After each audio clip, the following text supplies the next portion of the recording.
গতকালের চিকিৎসক না আসার জন্য রোগী মৃত্যুর ঘটনা ঘটেছিল। মঙ্গলবার সকাল 10টায় বালুরঘাট সুপার স্পেশালিটি হাসপাতাল পরিদর্শনে এলেন জেলা মুখ্য স্বাস্থ্য আধিকারিক ডক্টর সুদীপ দাস। সঙ্গে ছিলেন জেলা হাসপাতালের আধিকারিকরা। গতকাল শিশু মৃত্যুর ঘটনার পরে একাধিক ব্যবস্থা নেওয়া হয়েছে। তদন্ত কমিটি গঠনের পাশাপাশি অভিযুক্ত চিকিৎসককে শোকজ করা হয়েছে। হাসপাতালের নিরাপত্তা আরও বাড়ানো হয়েছে বলেও জেলা মুখ্য স্বাস্থ্য আধিকারিক ডক্টর সুদীপ দাস জানিয়েছেন। প্রসঙ্গত, গতকাল রঘুনাথপুর এলাকার শিবম শর্মা নামে বছর 8.5-এর এক শিশুর মৃত্যু হয় বালুরঘাট হাসপাতালে। পরিবারের অভিযোগ ছিল চিকিৎসক সঠিক সময়ে না আসার কারণে ওই শিশুর মৃত্যু হয়েছে।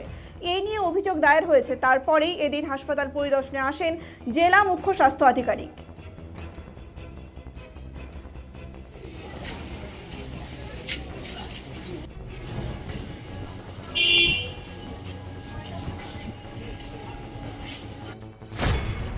গতকালকে যে ঘটনাটা ঘটে সেটা আমি সকাল 7টাতে আমি খবরটা পাই। আমার সঙ্গে আইসি সাহেবের কন্টিনিউয়াস যোগাযোগ ছিল। লাস্টলি আমার সঙ্গে এসপি সাহেবের কথা হয় অ্যারাউন্ড 10:30-11-এ। পুরো ইস্যুটাকে নিয়ে আমরা মনিটরিং করছিলাম। আমি আসতে চেয়েও কিছুটা হয়তো মপ সমস্যা হতে পারে, এই জন্য আমি আর কালকে আর ঢুকিনি।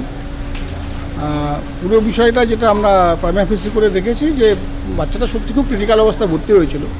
5:40-এ 5:45-এ পেশেন্টটা রিসিভড হয় ওয়ার্ডে, এবং তার কিছুক্ষণে পরে ঘন্টাখানেক বা ঘন্টা দেড়েক পরে বাচ্চা এক্সপায়ার করে। কিছু সমস্যা এখানে ডেফিনেটলি আছে, সেই সমস্যাগুলো আমরা দেখছি। যাই হোক, ঘটনাটা খুবই দুঃখজনক। আমরা একটা প্রাইমারি ফেসি একটা রিপোর্ট আমি আজকে ডিপার্টমেন্টকে পাঠাচ্ছি।